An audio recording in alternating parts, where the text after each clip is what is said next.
বিএনপির মন্ত্রিসভার শপথের পর গুলশান কার্যালয়ের সামনে ভিড় করছেন অসংখ্য নেতাকর্মী।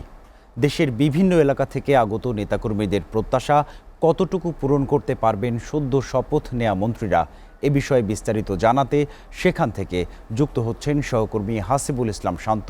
সরাসরি যাচ্ছে সেখানে। শান্ত, গুলশান কার্যালয়ের সামনে নেতাকর্মীদের ভিড় আছে বলে আমরা জানতে পেরেছি।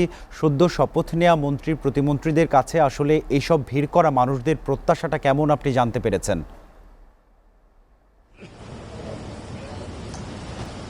তাশরিক, আপনি যেমনটি বলছিলেন, আমি এখন বিএনপির গুলশান কার্যালয়ের সামনে আছি। এখানে নেতাকর্মী এবং বিএনপি সমর্থক এবং জনসাধারণ অনেকেই ছিলেন। বিএনপির সেই শপথ পাঠ করানোর পর থেকেই এখানে জড়ো হচ্ছিলেন অনেকে।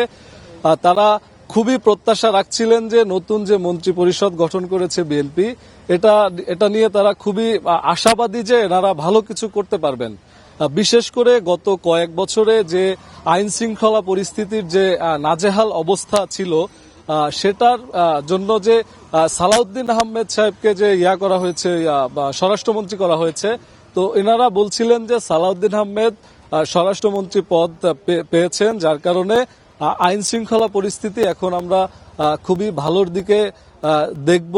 আমরা খুবই প্রত্যাশা করি যে সালাউদ্দিন আহমেদের হাত ধরে বাংলাদেশে আইন শৃঙ্খলা পরিস্থিতি খুবই সুন্দরভাবে এগোবে। অতীতের যত গ্লানি ছিল সবকিছু সালাউদ্দিন আহমেদের হাত ধরে মুছে যাবে। আর বাণিজ্য মন্ত্রী যিনি হয়েছেন, তারা সবাই বলছিলেন যে রমজানে নিত্যপণ্যের মূল্যের কথা বলছিলেন, যে বাংলাদেশে প্রতি বছরই রমজানের নিত্যপণ্যের দাম বৃদ্ধি পায়।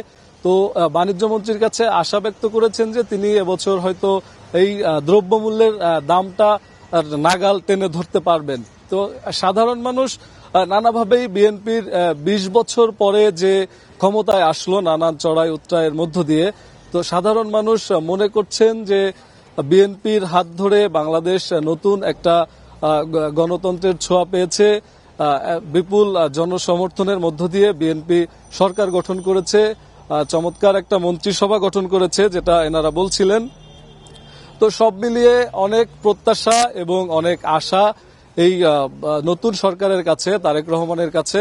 এখানে বিএনপির নেতাকর্মীদের সাথে আমি কথা বলছিলাম, তারা তারেক রহমানের সম্পর্কে বলছিলেন যে তিনি দেশের হাল ধরেছেন, দেশের প্রধানমন্ত্রী হয়েছেন।